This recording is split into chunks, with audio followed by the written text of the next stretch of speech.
Welcome to Rashmi's रसोई। नेहमीच कांदा भजी बटाटा भजी आपण खात असतो, पण नॉनव्हेज लवर्ससाठी खास मी आज तुमच्यासाठी अंडा पकोडा किंवा अंड्याची भजी कशी बनवायची ही रेसिपी घेऊन आली आहे। त्यासाठी हा व्हिडिओ तुम्ही शेवटपर्यंत बघा आणि माझ्या चॅनलला लाईक, शेअर आणि सबस्क्राइब करा।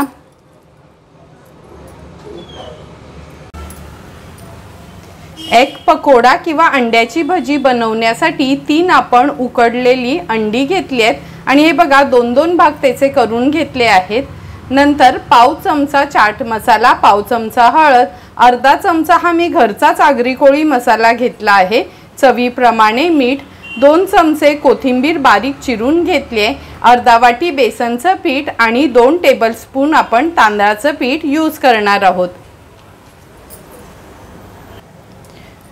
अंडी तर ऑलरेडी आपण बॉईल करून घेतली आहेत। आता आपण त्याच्यासाठी बॅटर तयार करूया।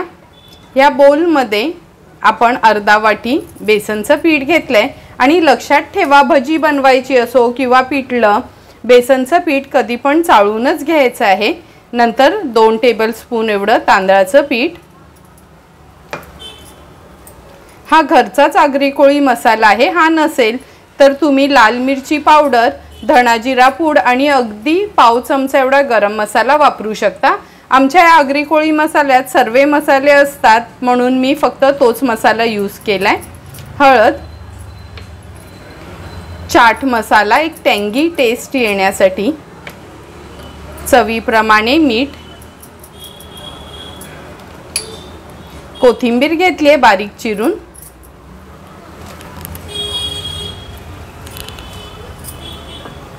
आता हे सर्व इन्ग्रेडियंट्स आपण मिक्स करून घ्यायचे आहेत आणि थोडं थोडं पाणी ॲड करून हे बॅटर आपण तयार करून घेणार आहोत। लक्षात ठेवा, बेसन भिजवताना कधी थोडं थोडंच पाणी ॲड करायचं आहे। अगदी आपण बटाटा भजी बनवतो ना तेव्हा कसं जे थोडं घट्टसर बॅटर असतं, सेम त्याच पद्धतीचं बॅटर आपण बनवून घ्यायचे।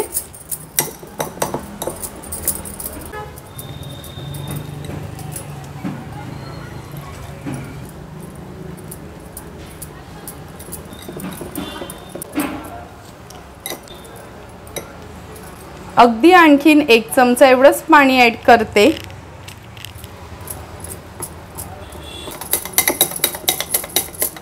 हे बघा, खूप पातळ नाही किंवा खूप घट्ट नाही, व्यवस्थित अंडी त्याच्यात डीप होतील असं हे बॅटर आपण तयार करून घेतलं। बॅटर तयार करेपर्यंत आपण तेल देखील गरम करत ठेवलेलं आहे। बघा, तेल पण छान गरम झालं आहे। आता आपण हे बॅटर घेतलं आहे, बॅटरमध्ये अंड डीप करूया।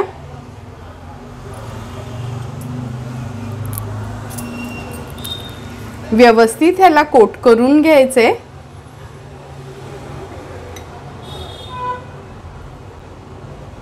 तीन स्लाइस अंड्याचे आपण ह्या बॅटर मध्ये ॲड केले आहे। आता बॅटर व्यवस्थित निथळून घ्यायचे आहे आणि एक एक करून अंड आपण तेलावर सोडणार आहोत। अगदी बटाटी वडा सोडतो ना त्याच पद्धतीने हे अंड आपल्याला सोडायचे।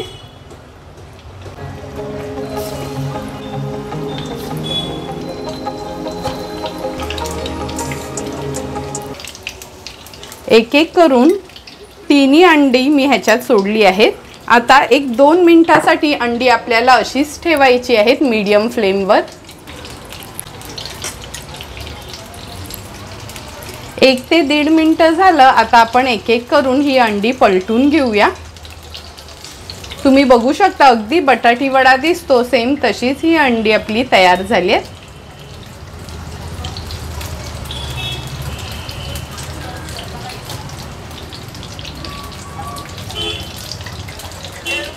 आता उलट पालट करून ह्या अंड्यांना आपण 3 ते 4 मिनिटांसाठी मीडियम फ्लेमवरच व्यवस्थित फ्राय करून घ्यायचं आहे।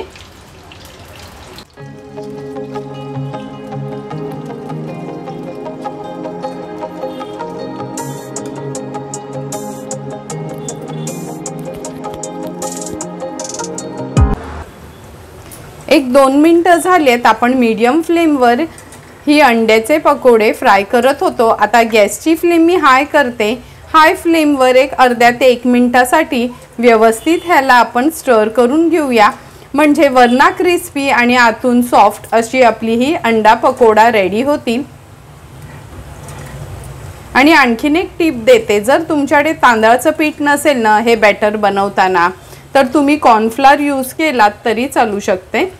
हे बघा सुंदर असे आपले हे अंडा पकोडा रेडी झालेत। रेडी झालेले अंडा पकोडा मी ह्या प्लेटमध्ये काढून घेते।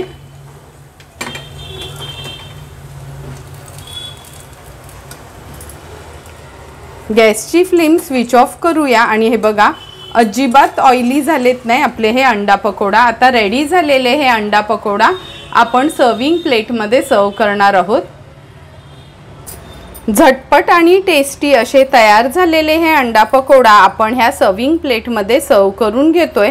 तुम्हाला पण जर मी बनवलेली ही अंडा पकोड्याची रेसिपी आवडली असेल तर तुम्ही पण नक्की एकदा तरी हे अंडा पकोडा घरी ट्राय करा आणि मला कमेंट करून सांगा की तुम्ही बनवलेले हे अंडा पकोडा कसे झालेत ते। जर तुम्हाला मी बनवलेल्या ह्या अंडा पकोड्याचा व्हिडिओ आवडला असेल तर नक्की माझ्या चॅनलला तुम्ही लाईक, शेअर अँड सबस्क्राईब करा। Thank you for watching my video.